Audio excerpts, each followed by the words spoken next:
Bienvenidos al audio estudio de la Biblia. A continuación, la lectura de las Escrituras, una breve explicación y los versículos que se relacionan. Génesis 6, versículos 1 al 4. Aconteció que cuando los hombres comenzaron a multiplicarse sobre la superficie de la tierra y les nacieron hijas, los hijos de Dios vieron que las hijas de los hombres eran hermosas y tomaron para sí mujeres de entre todas las que le gustaban. Entonces el Señor dijo: Mi espíritu no luchará para siempre con el hombre, porque ciertamente él es carne. Serán pues sus días 120 años. Había gigantes en la tierra en aquellos días, y también después, cuando los hijos de Dios se unieron a las hijas de los hombres, y ellas se le dieron hijos. Estos son los héroes de la antigüedad, hombres de renombre. Entonces recuerden que aquí donde dicen gigantes, también en otras versiones de la Biblia dice Nephilim. Los gigantes son los Nephilim. En el podcast anterior cubrimos la primera oración, que están compuestos desde el versículo 1 y 2, donde se menciona cómo la humanidad se estaba multiplicando sobre la faz de la tierra. Y también mencionan a los hijos de Dios y a las hijas de los hombres. Vimos que los hijos de Dios se refieren a los ángeles caídos o los que siguen a Satanás, a demonios. Y estos en sí tomaban a las mujeres que querían. Esto es cuando dicen tomaron como sin consentimiento a las mujeres que eran las hijas de los hombres. Vieron que eran hermosas, las tomaron y tuvieron hijos entre ellos. Y nos preguntamos por qué estos ángeles caídos, estos hijos de Dios, estos demonios hicieron eso. ¿Cuál fue el propósito de esto? Dios había prometido en Génesis 3 que de la mujer iba a salir la semilla, o nacería la semilla, que sería el que nos salvarían de nuestros pecados. De la mujer, de Eva, de la línea de ella, nacería Jesús. Entonces, ¿cuál es el plan de Satanás para que esto no pasara? En mi opinión, él trata de alterar estos genes de la mujer, de Eva, para que Jesús no naciera, para que esa semilla no se diera. Mezclándose con las hijas del hombre, no sería una raza pura, la raza humana. Pero Dios siempre gana al final. Satanás no se salió con la suya. Jesucristo nació y así como Dios lo prometió, la serpiente lo hirió en el talón. O sea, Cristo sufrió en la cruz por medio de la crucifixión, pero al final esa semilla herirá a la serpiente en la cabeza. Jesucristo vence. Él murió en la cruz y por su sangre fuimos salvados. Él murió y resucitó para salvarnos y pagar por nuestros pecados. Ahora en el verso 3, donde dice: Entonces el Señor dijo: Mi espíritu no luchará para siempre con el hombre, porque ciertamente él es carne. Serán pues sus días 120 años. Aquí en este verso, los 120 años no se refieren a los años en que el hombre vivirá en la tierra, o sea, a la edad de los seres humanos, de la raza humana, sino que se refiere a la gente que vivió antes del diluvio, del prediluvio. Dios les dio 120 años para que se arrepintieran antes de que su ira cayera sobre ellos. Aquella época era una depravación total. Se practicaba la poligamia, como vimos que desde la línea de Caín, Lamec tenía varias mujeres, 2 mujeres.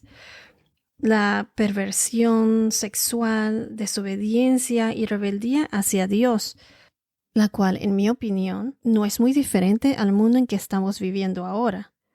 Y como dice en Mateo 24, 37 al 39, porque como en los días de Noé, así será la venida del Hijo del Hombre. En mi opinión, el mundo de hoy está tan corrupto como en aquellos días de Noé. Noé les advirtió a los hombres en aquella época que se arrepintieran antes de que Dios los juzgara, porque el diluvio estaba por venir. Tengan en cuenta que ellos no sabían lo que era llover en aquella época, porque recuerden que en aquella época no había llovido todavía. Hoy en día el Evangelio es predicado y cuántas gentes todavía no hacen caso, no escuchan. Sus corazones están cerrados y alejados de Dios. Toda persona debe compartir la palabra. Uno debe escoger. Si no estamos con Dios, entonces, si no estás con Dios, estás en contra de Dios. ¿Y qué es lo contrario a Dios? El enemigo, Satanás. Porque vendrá el día del juicio final. El día en que se tendrá que rendir cuentas al Señor. Recuerden que todos somos pecadores y el cielo es para los arrepentidos. Jesús vendrá de nuevo por nosotros y nos dará vida eterna y estaremos junto a Él en su nuevo reino. Mateo 24, 37 al 39 nos dice: Porque como en los días de Noé, así será la venida del Hijo del Hombre. Pues así como en aquellos días antes del diluvio estaban comiendo y bebiendo, casándose y dándose en matrimonio, hasta el día en que Noé entró en el arca, y no comprendieron hasta que vino el diluvio y se los llevó a todos. Así será la venida del Hijo del Hombre.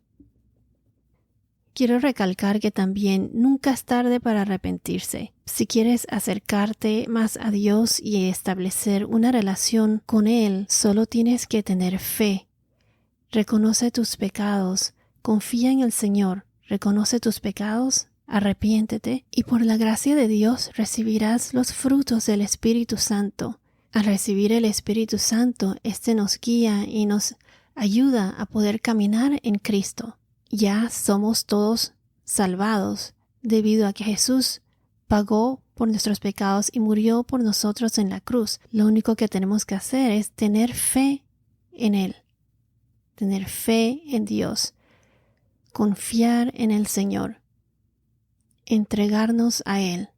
Entonces, en la primera mitad del versículo 3, el Señor declara que no puede permitir que estas terribles circunstancias, es decir, los hijos de Dios o los demonios que tomaron a las mujeres, existan indefinidamente, diciendo que su espíritu no luchará con los hombres para siempre. Dios eventualmente tendría que hacer algo para corregir este problema, o de lo contrario, la humanidad misma se vería amenazada por lo que los demonios estaban haciendo. Entonces, en la segunda mitad del verso 3, el Señor pone un límite. Él declara que la existencia de la humanidad en la tierra, bajo esas circunstancias, antes del diluvio, se limitará a 120 años. O sea, no estaba hablando de cuánto tiempo el hombre viviría en la tierra.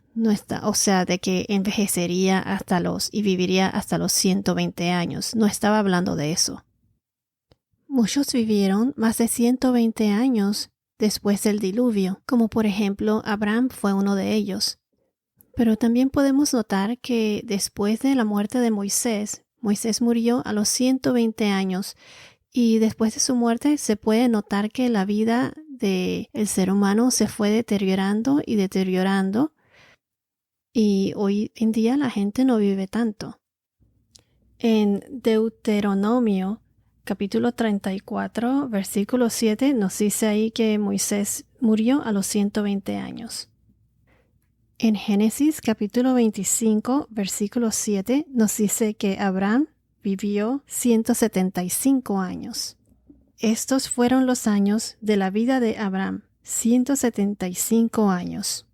En Génesis capítulo 25, versículo 17, vemos que Ismael vivió 137 años. Estos fueron los años de la vida de Ismael, 137 años.